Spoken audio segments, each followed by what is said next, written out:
Hello, ಎಲ್ರಿಗೂ ನಮಸ್ಕಾರ. After a very long time ನಾನಿವತ್ತು ಮನೇಲಿರೋ ವಸ್ತುಗಳನ್ನೇ ಬಳಸಿ ಸೆಲ್ಫ್ ಕೇರ್ ರೊಟೀನ್ನ ಮಾಡ್ತಾ ಇದ್ದೀನಿ. ನೀವು ನೋಡ್ತಾ ಇದ್ದೀರಾ, ಮೊದಲಿಗೆ ಮೆನಿಕ್ಯೂರ್ ಪೆಡಿಕ್ಯೂರ್ ಏನಂತಾರೆ ಅದನ್ನು ಮಾಡೋದಕ್ಕೆ ವಸ್ತುಗಳನ್ನು ಇಟ್ಟಿದ್ದೀನಿ. ಹಾಗೆಯೇ ಆ್ಯಬ್ಸ್ ಗುಡ್ನೆಸ್ ರವರ ಸ್ಯಾಂಡ್ಲ್ವುಡ್ ಪೌಡರ್ ಒಟ್ಟಿಗೆ ಸ್ವಲ್ಪ ರಾ ಮಿಲ್ಕ್ ಬಳಸಿ ಫೇಸ್ ಪ್ಯಾಕ್ ಮಾಡ್ಕೋತಾ ಇದ್ದೀನಿ, ಅದನ್ನು ಕೂಡ ಇಟ್ಕೊಂಡಿದ್ದೀನಿ. ಆ್ಯಂಡ್ ತಲೆಗೆ ಹಾಗೆಯೇ ಬಾಡಿ ಮಸಾಜ್ಗೆ ಆಯಿಲ್ ಪ್ರಿಪೇರ್ ಮಾಡಿದ್ದೀನಿ. ಫೈನಲಿ ಸ್ನಾನ ಮಾಡೋದಕ್ಕೆ ಸೂಪರ್ ಆಗಿರೋ ಸ್ಕ್ರಬ್ ಕೂಡ ರೆಡಿ ಮಾಡಿದ್ದೀನಿ. ಹಾಗೆಯೇ ಇದೆಲ್ಲ ಆದಮೇಲೆ ನೇಲ್ ಪೇಂಟ್ ಹಚ್ಚಿದ್ರೆ ಚೆನ್ನಾಗಿರುತ್ತೆ, ಸೊ ಅದನ್ನು ಕೂಡ ರೆಡಿ ಮಾಡ್ಕೊಂಡಿದ್ದೀನಿ. ಈ ಹೇರ್ ಆಯಿಲ್ನ ನೀವು ತಯಾರು ಮಾಡಿ ಇಟ್ಕೋಬಹುದು, ಬಟ್ ನಾನು ಇನ್ಸ್ಟೆಂಟ್ ಆಗಿ ಫ್ರೆಶ್ ಆಗಿ ಮಾಡ್ಕೋತೀನಿ. ಕೊಬ್ಬರಿ ಎಣ್ಣೆ ಕಾದ ನಂತರ ಒಂದೆರಡು ಚಿಕ್ಕ ಪೀಸ್ ಲವಂಗ ಹಾಗೇನೆ ಚಕ್ಕೆ ಹಾಕೊಂಡೆ, ಇದಕ್ಕೆ ಮೆಂತೆ ಕಾಳು ಹಾಗೆ ಕರಿಬೇವಿನ ಎಲೆಗಳನ್ನ ಹಾಕೊಂಡೆ. ಇದಾದ ತಕ್ಷಣ ಸ್ಟವ್ ಆಫ್ ಮಾಡ್ಬಿಡಿ. ನನ್ನ ಹತ್ರ ಹೈಬಿಸ್ಕಸ್ ಅಂಡ್ ಮೇಥಿ ಪೌಡರ್ ಇತ್ತು, ಸೊ ಅದನ್ನ ಸ್ವಲ್ಪ ಬಳಸ್ತಾ ಇದ್ದೀನಿ. ಹಾಗೇನೆ ಒಂದ್ ಚಮಚ ನೀಮ್ ಪೌಡರ್ ಕೂಡ ಇದಕ್ಕೆ ಹಾಕ್ತಾ ಇದ್ದೀನಿ. ಕೊನೆಯದಾಗಿ ನಿಮ್ ಹತ್ರ ಬೆಟ್ಟದ ನೆಲ್ಲಿಕಾಯಿ ಇದ್ರೆ ಅದನ್ನ ಕೂಡ ಒಂದರ್ಧ ಜಜ್ಜಿ ಹಾಕೋತಾ ಇದ್ದೀನಿ. ಇದರೊಟ್ಟಿಗೆ ಒಂದೆರಡು ಚಿಕ್ಕ ತುಂಡು ಈರುಳ್ಳಿನ ಕೂಡ ಹಾಕೋತಾ ಇದ್ದೀನಿ. ಇದನ್ನೆಲ್ಲ ಹಾಕಿ ಒಂದು 5 ನಿಮಿಷ ಹಾಗೆ ಬಿಟ್ಟರೆ ಆ ಬಿಸಿಗೆ ಇನ್ನೂ ಅದು ಚೆನ್ನಾಗಿ ಕುದೀತಾನೆ ಇರುತ್ತೆ.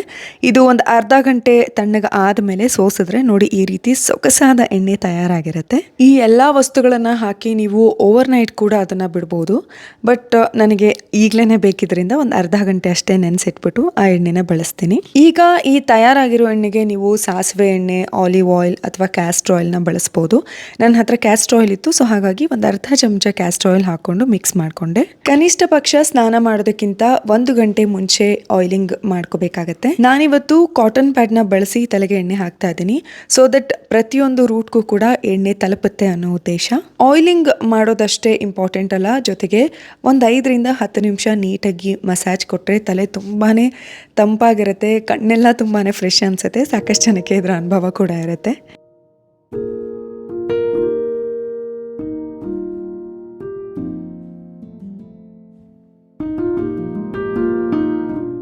ಇನ್ನು ಒಂದು ಸಿಂಪಲ್ ಆದ ಫೇಸ್ ಪ್ಯಾಕ್ ಹಾಕ್ತಾ ಇದ್ದೀನಿ. ನಾನಿಲ್ಲಿ ಆ್ಯಬ್ಸ್ ಗುಡ್ನೆಸ್ ರವರ ಸ್ಯಾಂಡ್ಲ್ವುಡ್ ಪೌಡರ್ನ ಬಳಸ್ತಾ ಇದ್ದೀನಿ. ಆಕ್ನೆ ಟ್ರೀಟ್ ಮಾಡೋದಕ್ಕೆ, ಕಲೆಗಳನ್ನ ಹೋಗ್ಸೋದಕ್ಕೆ, ಟ್ಯಾನ್ ರೆಡ್ಯೂಸ್ ಮಾಡೋದಕ್ಕೆ, ಓಪನ್ ಪೋರ್ಸ್ ನ ಟ್ರೀಟ್ ಮಾಡೋದಕ್ಕೆ, ಇದೆಲ್ಲದಕ್ಕೂ ಸ್ಯಾಂಡ್ಲ್ವುಡ್ ತುಂಬಾನೇ ಹೆಲ್ಪ್ ಮಾಡುತ್ತೆ. ಇದಕ್ಕೆ ನಾನು ಹಸಿ ಹಾಲನ್ನ ಹಾಕೊಂಡು ಮಿಕ್ಸ್ ಮಾಡ್ಕೋತಾ ಇದ್ದೀನಿ. So that's all. ಈ ಒಂದು ಸಿಂಪಲ್ ಫೇಸ್ ಮಾಸ್ಕ್ ರೆಡಿ ಆಯಿತು.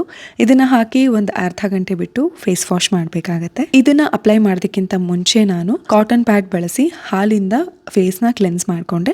ಇದಾದ ನಂತರ ನಾನು ಫೇಸ್ ಮಾಸ್ಕ್ನ ಅಪ್ಲೈ ಮಾಡ್ಕೋತಾ ಇದ್ದೀನಿ. ಈ ರೀತಿ ಚಂದನ, ಅರಿಶಿಣ, ಆರೆಂಜ್ ಪೀಲ್ ಪೌಡರ್ ಅಥವಾ ಬೀಟ್ರೂಟ್ ಪೌಡರ್ಗಳನ್ನು ಬಳಸಿ ಸಿಂಪಲ್ ಆಗಿ ಫೇಸ್ ಮಾಸ್ಕ್ ಮಾಡ್ಕೋಬಹುದು. ಆ್ಯಬ್ಸ್ ಗುಡ್ನೆಸ್ ರವರ ಈ ಎಲ್ಲಾ ಪ್ರಾಡಕ್ಟ್ಸ್ ತುಂಬಾನೇ ಚೆನ್ನಾಗಿರುತ್ತೆ. ನಿಮಗೆ ಅವಶ್ಯಕತೆ ಇದ್ರೆ ಇವರ ಪ್ರಾಡಕ್ಟ್ಸ್ಗಳನ್ನು ನೀವು purple.com ಅಲ್ಲಿ ಪರ್ಚೇಸ್ ಮಾಡಬಹುದು.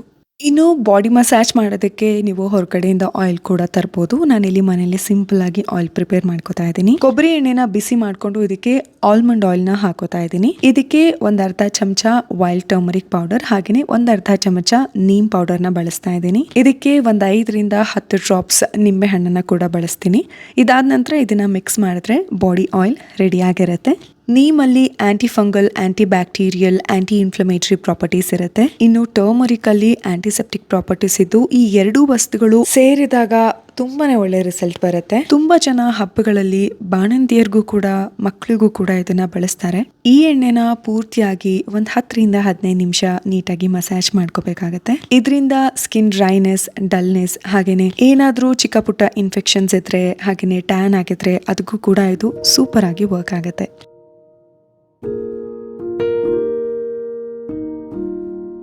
ಇನ್ನು ನೇಲ್ ಪಾಲಿಷ್ನ ರಿಮೂವ್ ಮಾಡಿಕೊಂಡು ಒಂದು ಬ್ಯೂಟಿಫುಲ್ ಆದ ಕ್ಯೂಟ್ ಆದ ನೇಲ್ ಕಿಟ್ನ ಬಳಸ್ಕೊಂಡು ನಾನು ನೇಲ್ನ ಕಟ್ ಮಾಡಿಕೊಂಡೆ, ಹಾಗೆಯೇ ಫೈಲ್ ಮಾಡಿಕೊಂಡೆ. ಯೂಶಲಿ ನನಗೆ ನೇಲ್ ಬಿಡೋದು ಇಷ್ಟ ಆಗೋದಿಲ್ಲ, ಬಟ್ ಶೂಟಿಂಗ್ ಇದ್ದಾಗ ಅನಿವಾರ್ಯವಾಗಿ ಸ್ವಲ್ಪ ದಿನ ಬಿಡಲೇಬೇಕಾಗತ್ತೆ. ನಾವೇ ಮನೇಲಿ ನೀಟಾಗಿ ನೇಲ್ ಕಟ್ ಮಾಡಿ ಫೈಲ್ ಮಾಡಿದ್ರೆ ತುಂಬಾ ಚೆನ್ನಾಗಿ ಅನ್ಸುತ್ತೆ. ನೀವು ಕೂಡ ಒನ್ ಟೈಮ್ ಈ ರೀತಿ ಪುಟ್ಟ ನೇಲ್ ಕಿಟ್ಗೆ ಇನ್ವೆಸ್ಟ್ ಮಾಡ್ಬೋದು.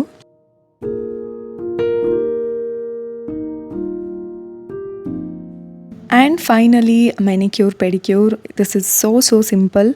ನಸುಬೆಚ್ಚು ನೀರು ತಗೊಂಡೆ, ಅದಕ್ಕೆ 1 ಚಮಚ ಉಪ್ಪು, 1 ಚಮಚ ಸೋಡಾ ಹಾಕ್ಕೊಂಡೆ. ಹಾಗೆಯೇ ಇದಕ್ಕೆ ಒಂದು ಅರ್ಧ ನಿಂಬೆಹಣ್ಣನ್ನು ಕೂಡ ಹಿಂಡ್ಕೋಬೇಕು. ಇದರೊಟ್ಟಿಗೆ ನಿಮಗೆ ಇಷ್ಟವಾದ ಶಾಂಪೂ ಅಥವಾ ಶಾಜಲ್ ಏನಾದರೂ ಬಳಸ್ತಾ ಇದ್ರೆ ಅದನ್ನು 1-2-3 ಚಮಚ ಯೂಸ್ ಮಾಡಬೇಕು. That's all. ಇದನ್ನು ಸ್ವಲ್ಪ ಕದಲಿಸಿದ್ರೆ ಅದು ನೀಟಾಗಿ ಫೋಮ್ ಬರುತ್ತೆ. ಸೊ ಇದಕ್ಕೆ ಸ್ವಲ್ಪ ಫ್ಯಾನ್ಸಿ ಆಗಿರಲಿ, ಸಲೂನ್ ಫೀಲ್ ಬರಲಿ ಅಂತ ನಾನು ರೋಸ್ ಪೆಟಲ್ನ ಹಾಕ್ಕೊಂಡು ಒಂದು 15 ನಿಮಿಷ ನಾವು ಕಾಲು ಮತ್ತು ಕೈಗಳನ್ನು ನೆನೆ ಹಾಕಬೇಕಾಗತ್ತೆ. ಇದು ತುಂಬಾ ಸಿಂಪಲ್ ಪ್ರೊಸೀಜರ್. ಬಟ್ ಇದಾದ ಮೇಲೆ ಕಾಲಾಯಿತು, ಕೈ ಆಯಿತು, ಉಗುರಲ್ಲಿರುವಂತಹ ಗಲೀಜಾಗಿರ್ಬಹುದು, ಡೆಡ್ ಸ್ಕಿನ್ ಆಗಿರ್ಬೋದು, ಹಿಂಬಡಿಯಲ್ಲಿರುವಂತಹ ಕ್ರ್ಯಾಕ್ಸ್ ಆಗಿರ್ಬೋದು, ಎಲ್ಲ ಕೂಡ ತುಂಬಾ ಸೊಗಸಾಗಿ ಕ್ಲೀನ್ ಆಗುತ್ತೆ. ಪ್ಲಾಸ್ಟಿಕ್ ಫೋಮ್ನ ಬದಲಾಗಿ ಜೂಟ್ನ ಬಳಸ್ತಾ ಇದ್ದೀನಿ. ಹಾಗೆಯೇ ನೀವು ಪ್ಯೂಬಿಕ್ ಸ್ಟೋನ್ ಅಂತಾರಲ್ಲ, ಅದಿದ್ರೆ ಅದನ್ನು ಕೂಡ ನೀವು ಬಳಸ್ಕೋಬಹುದು. ಇದಾದ ಮೇಲೆ ನಾವು ನೀಟಾಗಿ ಟವಲಿಂದ ಕಾಲು ಕೈಗಳನ್ನು ಒರೆಸ್ಕೊಬೇಕಾಗುತ್ತೆ. ನಿಜವಾಗ್ಲೂ ತುಂಬಾ ಚೆನ್ನಾಗಿ ಅನಿಸುತ್ತೆ. ನೀವು ಮನೇಲಿ ಆರಾಮಾಗಿ ಟ್ರೈ ಮಾಡ್ಬೋದು. ಬಿಕಾಸ್ ನಾನು ಈ ಮೆನಿಕ್ಯೂರ್ ಪೆಡಿಕ್ಯೂರ್ ಅಂತೆಲ್ಲ ಯಾವತ್ತೂ ಸಲೂನ್ಗೆ ಹೋಗಿಲ್ಲ, ಮನೇಲೇ ನನಗೆ ಟೈಮ್ ಆದಾಗ ಮಾಡ್ಕೋತೀನಿ. ಇನ್ನು ಇದೆಲ್ಲ ಆದಮೇಲೆ ಬಾತ್ ತಗೊಳ್ಳುವಂಥ ಸಮಯ. ನಾನು ಹೇಳ್ದಾಗೆ ಒಂದು ಅಮೇಸಿಂಗ್ ಸ್ಕ್ರಬ್ನ ನಾನಿವತ್ತು ಹೇಳ್ತೀನಿ. ಇದನ್ನು ಡೈಲಿ ಕೂಡ ನೀವು ಬೇತಿಂಗ್ ಪೌಡರ್ ಆಗಿ ಬಳಸಬಹುದು. ನಾನಿಲ್ಲಿ 1-2 ಚಮಚ ಕೆಂಪು ಬೇಳೆ ಅಂದರೆ ಮಸೂರ್ ದಾಲ್, ಹಾಗೆಯೇ 1 ಚಮಚ ಬೇಳೆ, 1 ಚಮಚ ಹೆಸರು ಕಾಳನ್ನು ಹಾಕೋತೀನಿ. ಹಾಗೆಯೇ 1 ಚಮಚ ಹಸಿ ಕಡಲೆ ಹಿಟ್ಟನ್ನು ಕೂಡ ಬಳಸ್ತೀನಿ. ಇದರೊಟ್ಟಿಗೆ ವೈಲ್ಡ್ ಟರ್ಮರಿಕ್ ಪೌಡರ್ 1 ಚಮಚನ ಹಾಕೋತೀನಿ. ಈಗ ಇದನ್ನು ಮಿಕ್ಸಿ ಮಾಡ್ಕೋಬೇಕಾಗತ್ತೆ. ತೀರಾ ಸಣ್ಣಕ್ಕೆ ಈ ಪೌಡರ್ನ ಮಾಡ್ಕೋಬೇಡಿ. ಸ್ವಲ್ಪ ಒರಟಾಗಿದ್ರೆ ಸ್ಕ್ರಬ್ ಆಗಿ ವರ್ಕ್ ಆಗೋದಕ್ಕೆ ತುಂಬಾ ಸುಲಭ ಆಗುತ್ತೆ. ಇದಕ್ಕೆ ನೀವು ಬರೀ ನೀರನ್ನು ಹಾಕಿ ಒಂದು 10 ನಿಮಿಷ ನೆನೆ ಹಾಕಿ ಬಳಸ್ಬೋದು. ಇಲ್ಲಾಂದರೆ ಸ್ವಲ್ಪ ಮೊಸರು, ರೋಸ್ ವಾಟರ್, ಆಲ್ಮಂಡ್ ಆಯಿಲ್ ಅಥವಾ 1 ಚಮಚ ಕೋಕೋನಟ್ ಆಯಿಲ್ನ ಕೂಡ ಹಾಕ್ಕೊಂಡು ಒಂದು 10 ನಿಮಿಷ ಅಥವಾ ಅದಕ್ಕಿಂತ ಸ್ವಲ್ಪ ಹೊತ್ತು ಜಾಸ್ತಿ ಆದರೂ ಪರವಾಗಿಲ್ಲ, ಇದನ್ನು ಸ್ನಾನ ಮಾಡುವಾಗ ನೀಟಾಗಿ, ಅದರಲ್ಲೂ ಎಣ್ಣೆ ಹಚ್ಚಿದಾಗ ಇದು ತುಂಬಾ ಚೆನ್ನಾಗಿ ವರ್ಕ್ ಆಗುತ್ತೆ. ನೀಟಾಗಿ ಒಂದು 5 ನಿಮಿಷ ಮಸಾಜ್ ಮಾಡಿಕೊಂಡು ಸ್ಕ್ರಬ್ ರೀತಿಯಾಗಿ ಬಳಸಿ ಸ್ನಾನ ಮಾಡ್ಕೋಬೋದು.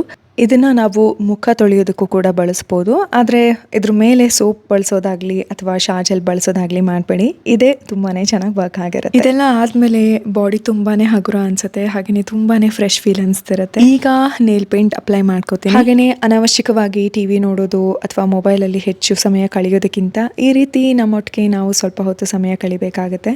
ಬಿಕಾಸ್ ಯೋಚನೆ ಮಾಡಿ, ನಮ್ಮೊಟ್ಟಿಗೆ ನಾವೇ ಸಮಯ ಕಳೀತಾ ಇದ್ರೆ ಹೇಗೆ ಅಲ್ವಾ? All we need is love ಅಂತ ಹೇಳ್ತಾರೆ. ಸೊ ಅದು ನಮ್ಮನ್ನು ನಾವು ಪ್ರೀತಿಸೋದ್ರಿಂದನೇ ಶುರುವಾಗಲಿ. ಸೀರಿಯಸ್ಲಿ ದಿನ ಹೋಗಿದ್ದೆ ಗೊತ್ತಾಗಲಿಲ್ಲ. ಸೊ ಇವತ್ತಿನ ದಿನವನ್ನು ಖುಷಿಯಾಗಿ ನನಗೋಸ್ಕರ ಸ್ವಲ್ಪ ಹೊತ್ತು ಸಮಯ ಕಳೆದು ಯೂನಿವರ್ಸ್ಗೆ ಥ್ಯಾಂಕ್ಸ್ ಹೇಳ್ತಾ ನೆಮ್ಮದಿಯಾಗಿ ಎಂಡ್ ಮಾಡ್ತಾ ಇದ್ದೀನಿ. ಹಾಗೆಯೇ ಇವತ್ತು ಮೆನಿಕ್ಯೂರ್ ಪೆಡಿಕ್ಯೂರ್ ಆಗೋದ್ರಿಂದ ನಿಮ್ಮ ಕಾಲುಗಳಿಗೆ, ಕೈಗಳಿಗೆ ನೀವಿಷ್ಟಪಡುವಂತಹ ಮಾಯ್ಶ್ಚರೈಸರ್ ಅಥವಾ ವ್ಯಾಸ್ಲಿನ್ ಮಲಗೋದಕ್ಕಿಂತ ಮುಂಚೆ ಅಪ್ಲೈ ಮಾಡಿ ಸಾಕ್ಸ್ ಹಾಕೋಬೋದು. ಎಸ್, ಇದಾಗಿತ್ತು ನನ್ನ ಸೆಲ್ಫ್ ಪ್ಯಾಂಪರಿಂಗ್ ದಿನ. ಒಬ್ಬರೇ ಕೂತು ನಮ್ಮಿಷ್ಟದ ಪುಸ್ತಕಗಳನ್ನು ಓದೋದಾಗಿರ್ಬೋದು, ನಮ್ಮಿಷ್ಟದ ಕೆಲಸ ಮಾಡೋದ್ರಿಂದ, ನಮ್ಮ ಬಗ್ಗೆ ನಾವೇ ಯೋಚನೆ ಮಾಡೋದ್ರಿಂದ ನಮ್ಮ ಬಗ್ಗೆ ನಮಗೆ ಜಾಸ್ತಿ ಅರ್ಥ ಆಗುತ್ತೆ. ಯೂಶಲಿ ನಾವು ಬೇರೆಯವ್ರಿಗೆ ಹೇಳ್ತಿರ್ತೀವಿ ನೀನು ನನ್ನ ಅರ್ಥ ಮಾಡ್ಕೊಳ್ಳೋದಿಲ್ಲ ಅಂತ. ಬಟ್ ಮೊದಲು ನಮ್ಮನ್ನೇ ನಾವು ಅರ್ಥ ಮಾಡ್ಕೊಳ್ಳೋದು ತುಂಬಾ ಮುಖ್ಯ ಆಗುತ್ತೆ. ಸೊ ಹೋಪ್ ಈ ವ್ಲಾಗ್ ನಿಮಗೆ ಇಷ್ಟ ಆಯಿತು. ನೀವು ಕೂಡ ಈ ಒಂದು ಸಿಂಪಲ್ ಈಸಿ ಮನೇಲೆ ಸೆಲ್ಫ್ ರೂಟೀನ್ ಪ್ಯಾಂಪರಿಂಗ್ ಸೆಷನ್ನ ಟ್ರೈ ಮಾಡಿ. Okay, take care, lots of love, bye.